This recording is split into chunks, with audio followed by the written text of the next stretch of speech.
छाया, मैं कुछ दिनों के लिए दूसरे शहर जा रहा हूँ। आकाश, कुछ दिन पहले तो हम यहाँ शिफ्ट हुए हैं और तुम फिर ऐसे अकेले छोड़कर काम से जा रहे हो।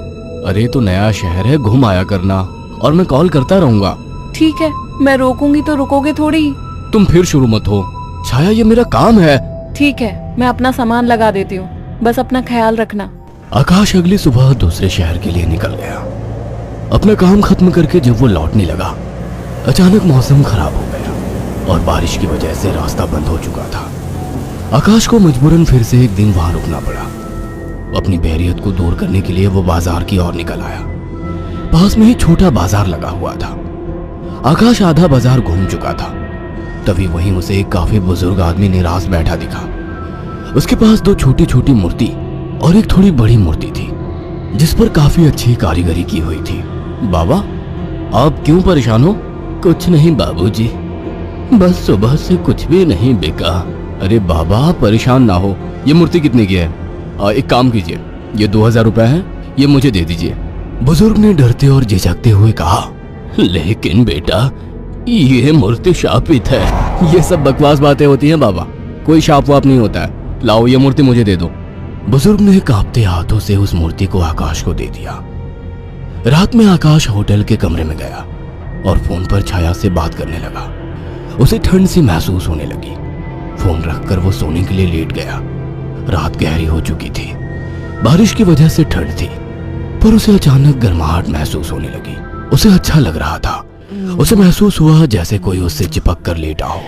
मीठी सी खुशबू, रेशमी बाल, दूसरे जिस्म की गर्मी, मानो छाया ही उसके पास हो। वो लगातार नींद में किसी के स्पर्श को महसूस कर रहा था। अचानक उसे अपने शरीर पर वजन महसूस हुआ। वो अचानक से उठकर बैठ गया। कमरे में बिल्कुल अंधेरा था। उस रूम की लाइट ऑन की तो देखा कमरा खाली था, कोई नहीं था। कमरा ठंडा था पर उसे पसीना आ रहा था। अगले दिन सुबह वो जल्दी होटल से निकल गया और शाम होते होते घर आ गया। छाया को फोन किया तो पता लगा वो माँ के यहाँ गई है, आज ही आने वाली है। उसके पास डुप्लीकेट चाबी थी। उसने गेट खोला और अंदर गया। थोड़ी देर बैठने के बाद नहाने चला गया। उसे बाथरूम में जाने के बाद ऐसा लगा बाहर कोई है। वो जैसे ही निकला उसको कोई नजर नहीं आया। वो ऊपर गया और उसे एक परछाई नजर आई। कौन है? छाया, मजाक मत करो, मुझे ऐसा मजाक पसंद नहीं है। तभी दरवाजे की डोरबेल बजी। जाकर देखा तो छाया थी। आकाश उसे देखते ही खुश हुआ और उसे गले लगा लिया। तुम सही वक्त पर आ गई, मुझे लगा कोई ऊपर है। ऊपर कौन है? मेरी कोई सौतन ले आए हो क्या? कैसी बात करती हो? अच्छा छोड़ो, मैं कुछ खाने का बना लूं, फिर बात करते हैं। हाँ ये ठीक है, मुझे ही भूख लगी है। अच्छा ये देखो कितनी सुंदर मूर्ति है। खाने के बाद वो अपने दोनों कमरे में प्यार की बातें करते हुए अपने निजी पलों के आनंद में लीन होकर सो गए। मगर आधी रात को आकाश को वही खुशबू स्पर्श महसूस हुआ। उसे लगा छाया को आज ज्यादा ही प्यार आ रहा है और वो जो कर रही है करने दूं। छाया इस बार काफी उत्तेजित लग रही थी। आकाश को भी आनंद आ रहा था। अंधेरे में छाया ने आकाश के सारे कपड़े उतार दिए और पागलों की तरह उसके जिस्म को चूमने लगी। आकाश भी पूरी तरह से उत्तेजित हो गया था।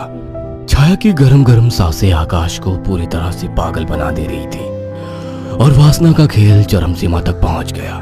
कुछ ही पलों का वासना का वेग लंबी लंबी और गहरी सांसों के बीच शांत हो गया। सुबह आकाश ने देखा छाया जाग चुकी थी। छाया चाय लेकर आकाश के पास आ गई। उठो, चाय पी लो।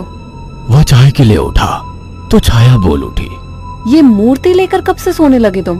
अरे ये तो साइड में रखी थी, वहां बिस्तर में कैसे आ गई? आ गई होगी। एनीवे, चलो तैयार हो जाओ, ऑफिस जाओगे ना?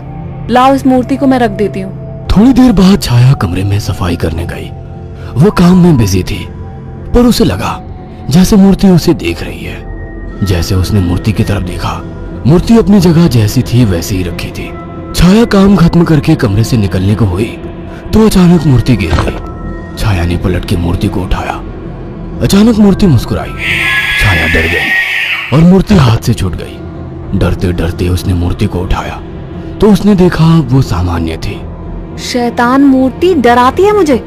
ये कहकर उसने मूर्ति को अलमारी में रख दिया। काम खत्म कर छाया नहाने गई और जैसे ही उसने कपड़े उतारे और पानी का नल खोला गर्म पानी उस पर गिरा। वो चिल्ला उठी और बिना कपड़ों के बाहर निकलकर भाग आई। उसके जिस्म पर छाले हो चुके थे। उसने आकाश को फोन किया। आकाश तुरंत चला आया और उसको अस्पताल ले गया। आकाश ने ऑफिस से कुछ दिन की छुट्टी ले ली। छाया, ये सब कैसे हुआ? पता नहीं, नल से गर्म पानी अचानक निकला। मुझे सब अजीब सा लग रहा है, मानो मुझे कोई देख रहा हो। तुम आराम करो, मैं कुछ खाने को लेकर आता हूँ। छाया लेटी हुई थी। अचानक उसने ध्यान दिया, मूर्ति उसकी ही तरफ घूर रही थी। अचानक उसे याद आया कि मूर्ति को तो उसने अलमारी में रख दिया था। अचानक वो मूर्ति हिलने लगी। छाया चीख उठी। आकाश दौड़ता हुआ आया। क्या हुआ?